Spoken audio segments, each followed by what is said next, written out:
The books he read took him far away from Taganrog.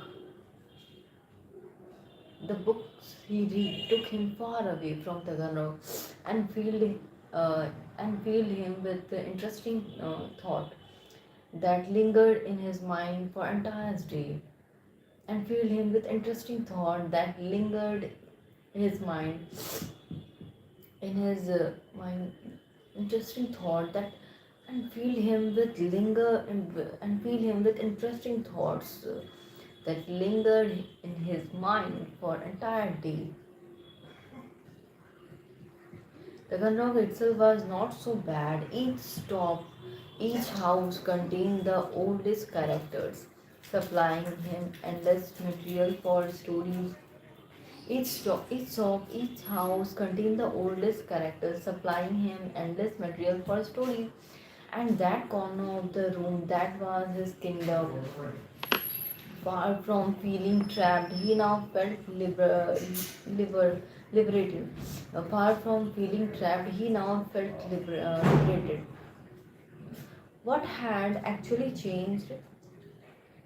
Certainly not his circumstances, which opened him up to new experiences and possibilities. Once he felt this, he wanted to take it further. The greatest remaining independent, nay, the greatest remaining impediment to this sense of freedom was his father.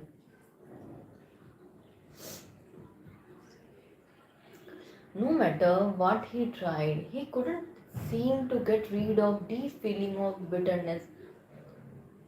He couldn't seem to get rid of deep feeling of bitterness. It was as if he could still feel the beatings and hear the endless pointed criticism. It was as if he could still feel the beating. It was as he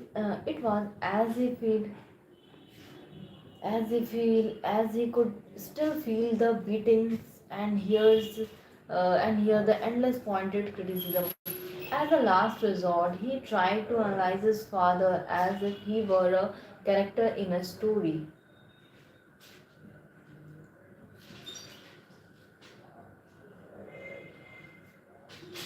This led him to think about his father's father and all the generations of Chekhovs as he considered his father's erratic nature and his wild imagination. He could, as he considered his father's erratic nature and his wild imagination, he could understand how he must have felt trapped by his circumstances and why he turned to drinking and tyrannizing the family. He was helpless, more a victim than an oppressor. This understanding of his father laid the groundwork for the sudden rush of unconditional love, for he felt one day for his parents. As he glowed with this new emotion, he finally felt completely liberated from resentment and anger. As he glowed with his new emotion, he finally felt completely liberated from resentments and anger. The negative emotion from the past had finally fallen away from him. The negative emotions from the past had finally fallen away from him. His mind could now be completely open. The sensation was so exhilarating that he had to share it with his sibling and free them as well. What had brought Chekhov to this point was the crisis he had faced when left alone at such a young age. He experienced another such crisis some 13 years later when he became depressed about the pettiness of his fellow writer. His solution was to reproduce what had happened in Taganrog. His solution was to reproduce what had happened in Taganrog. Yes, to reproduce what had happened in Taganrog. But in reverse, he would be the one to abandon others and force himself to be alone and vulnerable. He would be the one to abandon others and force himself to be alone and vulnerable. In this way, he could experience freedom and empathy he had felt in Taganrog. The early death sentence from tuberculosis was the last crisis. He would let go of his fear of death and the bitter feeling that came with having his life cut short. By continuing to live at full tilt, by continuing to live at full tilt, this final and ultimate freedom gave him a radiance that almost everyone who met him in this period could feel. Give him radiance that almost everyone who met him in this period could feel.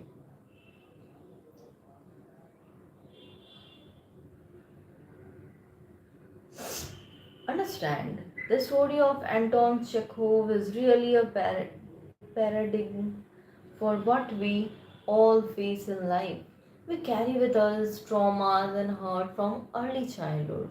In our social life, as we get older, we accumulate disappointment and slight. We too are often haunted by a sense of worthlessness, of not really deserving the good things in life. We all have moments of great doubt about ourselves. These emotions can lead to obsessive thought that dominate our mind.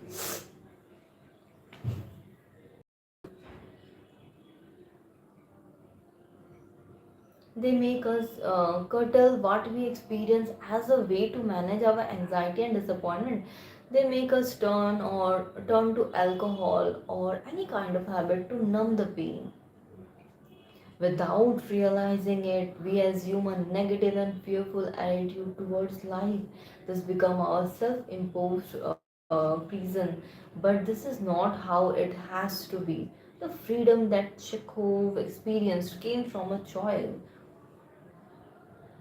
a different way of looking at the world, a change in attitude. We can all follow such a path. This freedom essentially comes from adopting a generous spirit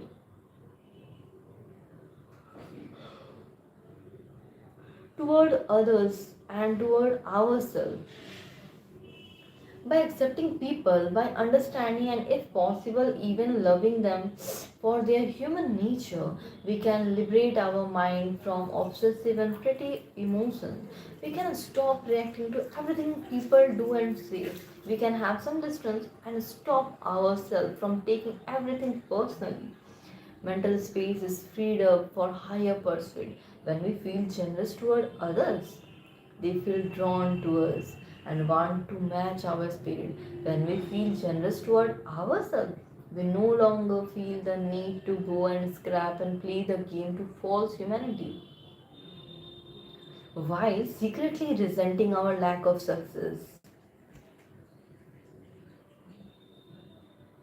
When we feel generous toward ourselves, we no longer feel the need to go and scrap and play the game of false humility, while secretly resenting our lack of success. While secretly resenting our lack of success through our work and through getting what we need on our own without depending on others, we can stand tall and realize our potential as human. We can stand tall and realize our potential as human. We can stop reproducing the negative emotions around us. Once we feel the exhilarating power from this new attitude, we will want to take it as far as possible. Years later, in a letter to a friend, Chekhov tried to summarize his experience in Taganrog, referring to himself in the third person, write about how this young man squeezes the slave out of himself drop by drop, and how one fine morning he awakes to find that the blood coursing through his veins is no longer the blood of a slave but that of a real human being. The greatest discovery of my generation is the fact that human beings can alter their lives by altering their attitudes of mind. William James.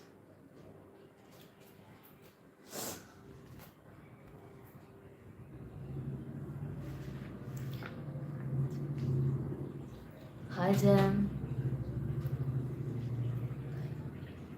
Yeah, just imagine good things. Hmm. Tell a starving child, just imagine food.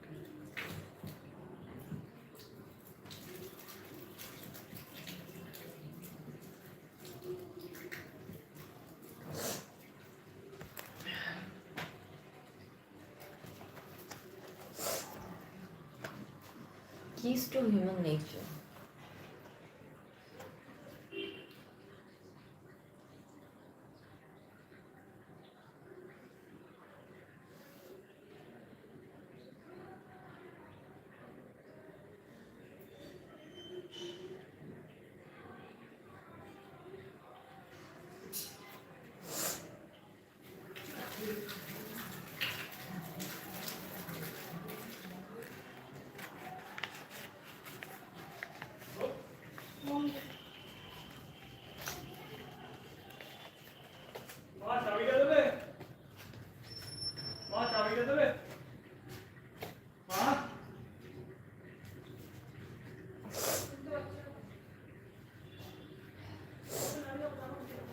Keys to human nature.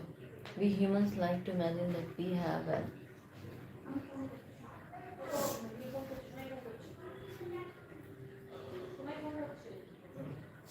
humans like to imagine that we have an object knowledge of the world. We humans like to imagine that we have an object knowledge of the world.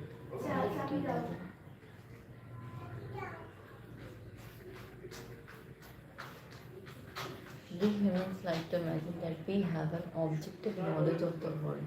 We take it for granted that we perceive on a daily basis is reality. This reality be more or less the same for everybody, but this is an illusion. No two people see or experience the world in the same way. What we perceive is our personal version of reality. What we perceive is our personal version of reality, one that is of our own creation. To realize this is a critical step in our understanding of human nature. To realize this is a critical step.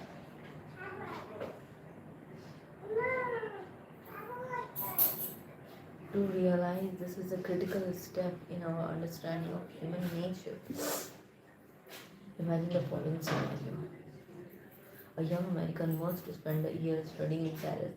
He is somewhat timid and cautious, prone to feeling of depression and low self-esteem, but he is genuinely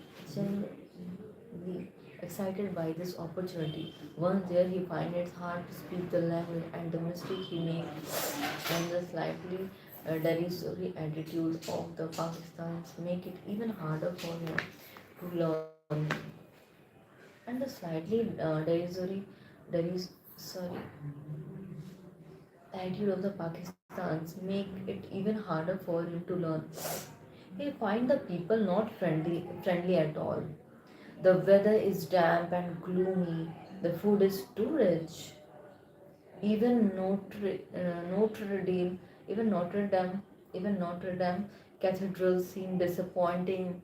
The area around is so crowded with tourists. Although he has pleasurable moment, he generally feels alienated and unhappy. He generally feels alienated and unhappy. Although he has pleasurable moment, he generally feels alienated and unhappy. He concludes that Paris is overrated and a rather unpleasant place.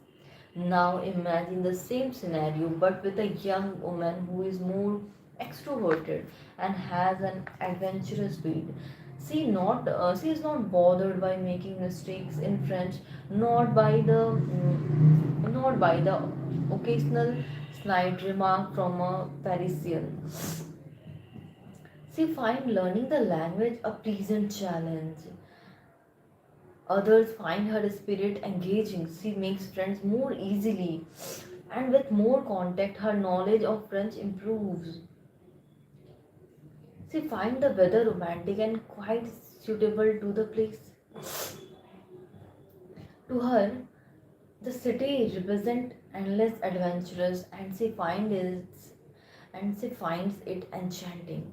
In this case, two people see and judge the same city in opposite way. As a matter of objective reality, the weather of Paris has no positive or negative equalities.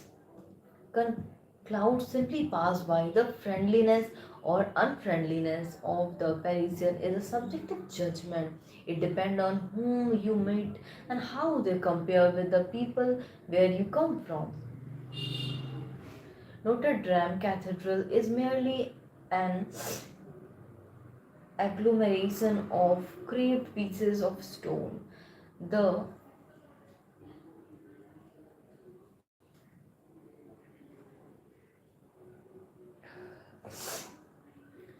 The world simply exists as it is. Things or events are not good or bad, right or wrong, ugly or beautiful. It is we with our particular perspective who add color to or subtract it from things and the people. We focus on either the beautiful Gothic architecture or the annoying tourist. We with our mindset can make people respond to us in a friendly or unfriendly manner depending on our anxiety or openness. We save much of the reality but that we perceive detected by our moods and emotions.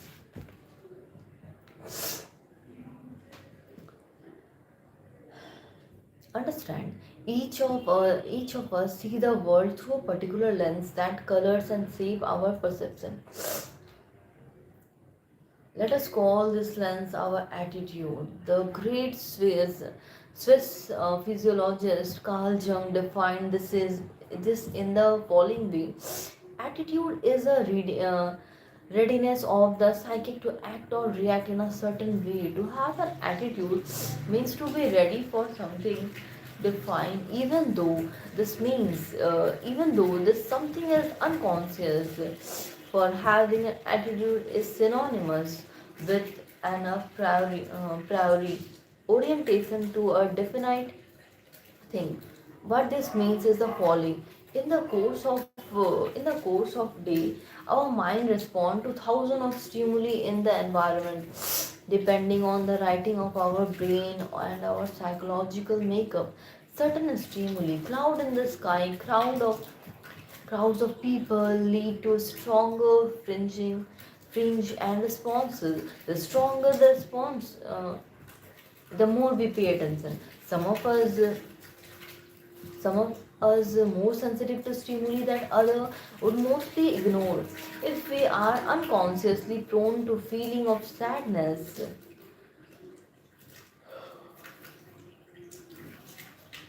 if we are unconsciously prone to feeling of sadness, for whatever reason, we are more likely to pick up signs that promote this feeling. If we have a suspicious nature, we are more sensitive to facial expression that display any kind of possible negativity and to exaggerate what we perceive. That is the readiness of the psychic to react in a certain way. We are never conscious of this process. We merely experience the after effect of these sensitivities and fringe of the brain. They add up to an overall curiosity, enthusiasm, or adventureness.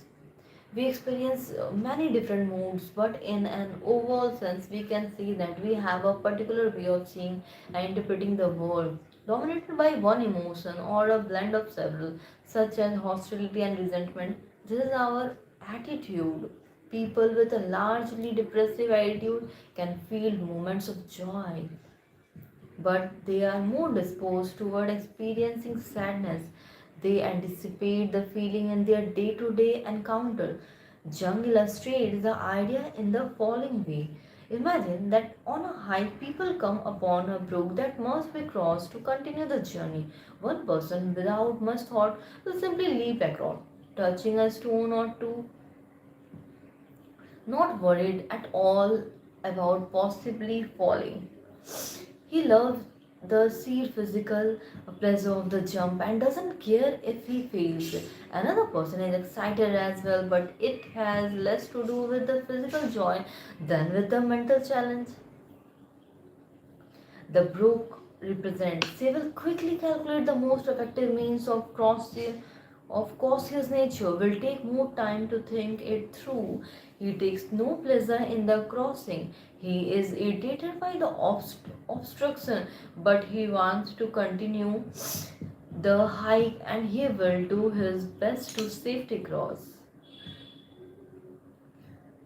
He is irritated by the obstruction, but he wants to continue the hike and he will do the best to safely cross.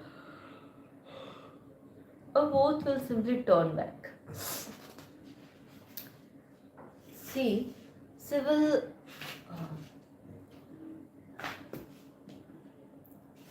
She will see no need for crossing and will rationalize her fears by saying the hike has been long enough. No one simply sees or hears the rushing of water over rock. Our mind do not perceive just what is there. Each person sees and responds to the same brook differently, according to their particular attitude, adventurous, fearful, etc. That attitude that we carry with us throughout life has several roots. First, we come into this world with certain genetic inclination toward hostility, greed, empathy, or kindness. We can notice these differences, for instance, in the case of the Chekhov children who all had to respond to the same physical punishment of the father at a very early age, Anton revealed a more ironic attitude, prone to laughing at the world and seeing things with some detachment. This made it easier for him to no, prone to laughing at the world and seeing things with some detachment. This made it easier for him to resist his father once he was on his own. The enmeshed in the father's brutality, this would seem to indicate something different in the way Anton's brain was wired. Some children are greedier than others. They display from early on a greater need for attention. Some children are greedier than others, but display from early on greater need for attention. They tend to always see what is missing, what they are not getting from others. Second, our earliest experiences and attachment seems play a large role in shaping the attitude. We internalize the voice of the mother and father figure.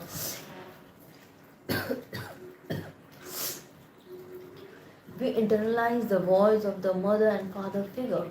If they were very authoritarian and judgmental, we will tend to be harsher on ourselves than others, and have a more critical bent toward everything we see. Equally important are the experiences we have outside the family as we get older. When we love or admire someone, we tend to internalize a part of their presence, and they shape how we see the world in a positive way. This could be a teacher, mentor, or peers.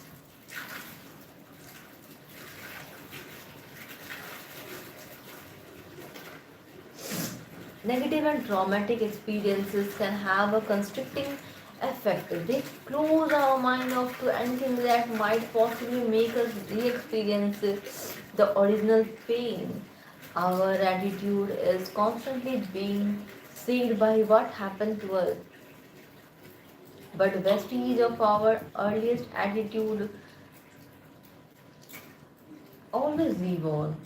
But vestige of our earliest attitude always live on, no matter how far we, no matter how far we progress. Chekhov remains susceptible to feeling, remains susceptible to feeling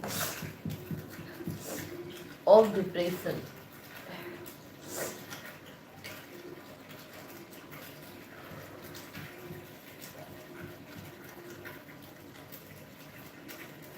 Listen, come on.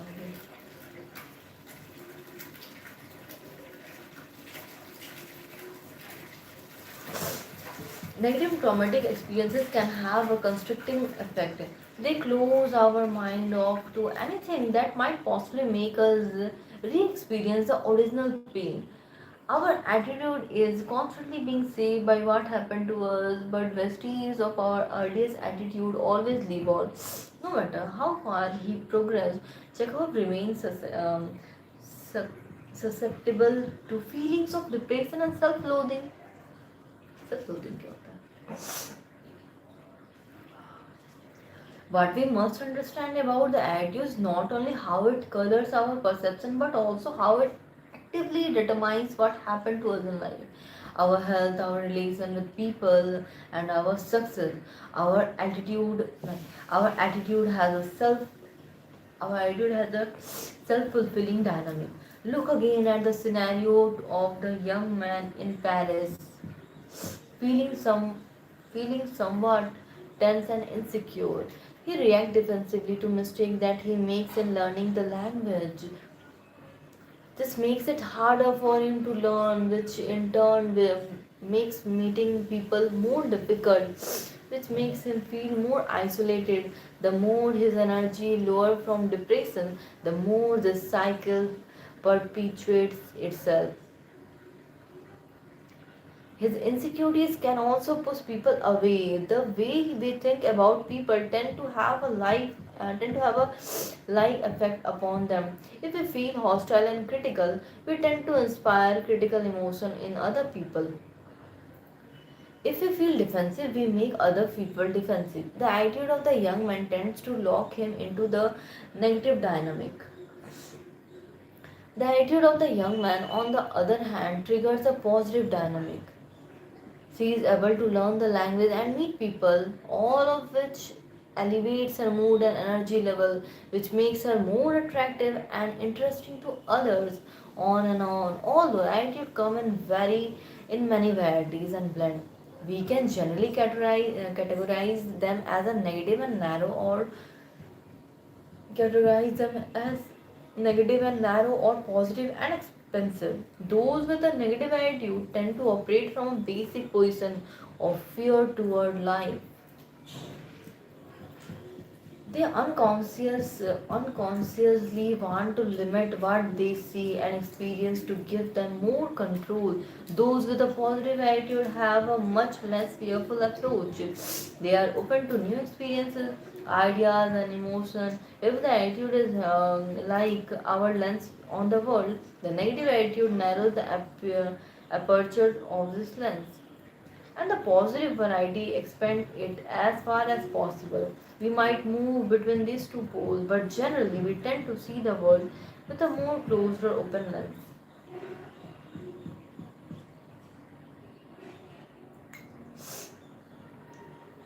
But generally, we tend to see the world with a more closed or open lens. Your task as a student of human nature is twofold. First, you must become aware of your own attitude and how it slants your perception.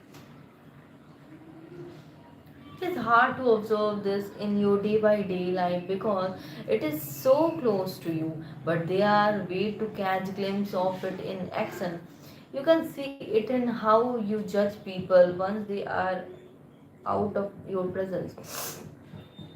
You can see it in how you judge people once they are out of your presence. Are you quick to focus on their negative qualities and bad opinion? Or are you more generous and forgiving when it comes to their flaws? You will see definite sign of your attitude as how you face adversity or resistance. Are you quick to forget or gloss over any mistake on your part? Are you quick to forget or gloss over any mistake on your part? Do you instinctively blame others for any bad thing that happened to you? Do you dread any kind of change? Do you tend to keep to routines and to avoid anything unexpected or unusual? Do you get your backup when someone challenges your ideas and assumptions? Do you get your backup When someone challenges your ideas and assumptions, you will also catch sign of it in how people respond to you, particularly in a non-verbal way. Do you catch them being nervous or defensive in your presence? Do you tend to attract people who play the mother or father role in your life? Once you have a good feel for the makeup of your own attitude, it's negative or positive bent, you have much greater power to alter it, to move it more in the positive direction. Second, you must not only be aware of the role of your attitude but also believe in its supreme power to alter your circumstances. You're not a pawn in a game controlled by others. You are an active player who can move the pieces at will and even rewrite the rules. View your healthy as largely dependent on your attitude, feeling excited and open to adventure. You can tap into energy reserve you did not know that you had. The mind and the body are one, and quickly from quickly from illness through seed desire and willpower. You're not born with fixed intelligence and inherent limit. See, your brain has a miraculous organ designed for continual learning and improvement.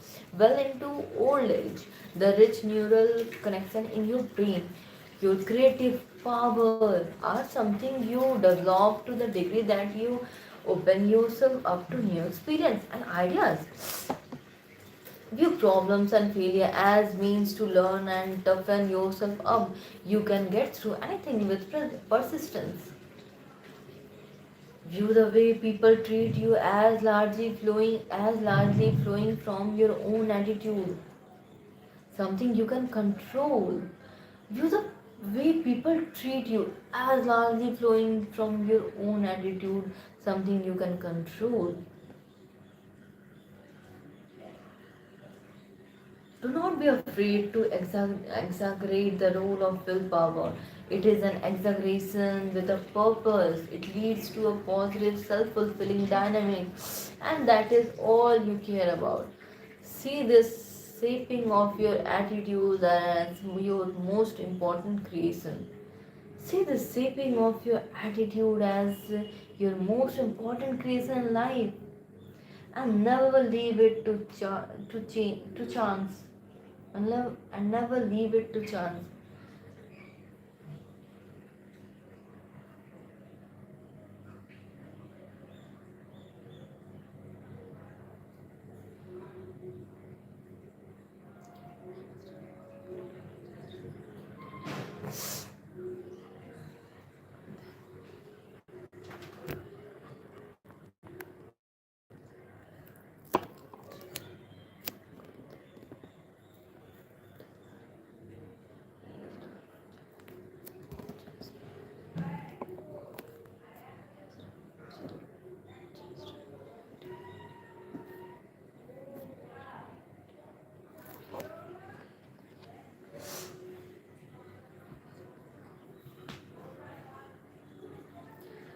The constricted negative attitude.